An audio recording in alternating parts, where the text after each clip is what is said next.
Hi everyone, Elroy here from Ray White Real Estate in Oakley and Clayton.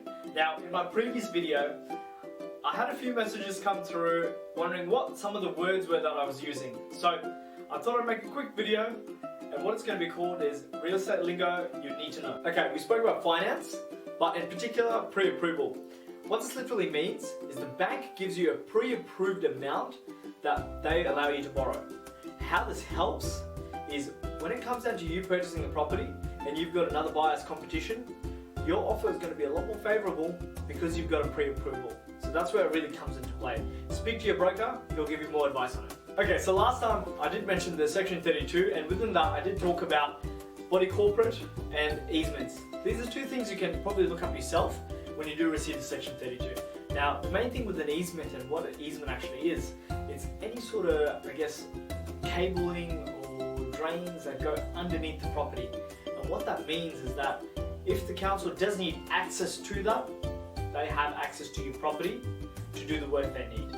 You'd want to make sure that ideally it's sitting right at the back and not running right to the middle of your property.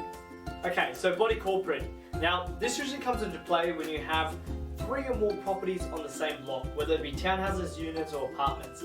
Now, what it literally is, it's a company that you pay a yearly fee to, and they maintain all the common areas, whether it be your driveway, gardens, swimming pools, any of the facilities that the building has to offer. Now, one thing that it does have is minutes within the section 32. Go through these, it will give you a history of what's been taking place within the property. Okay, so the section 27. What this means is the release of deposit. Now, let's just say you just purchased a property. The seller's conveyancer can request for you to sign section 27, which would give the seller access to the deposit prior to settlement.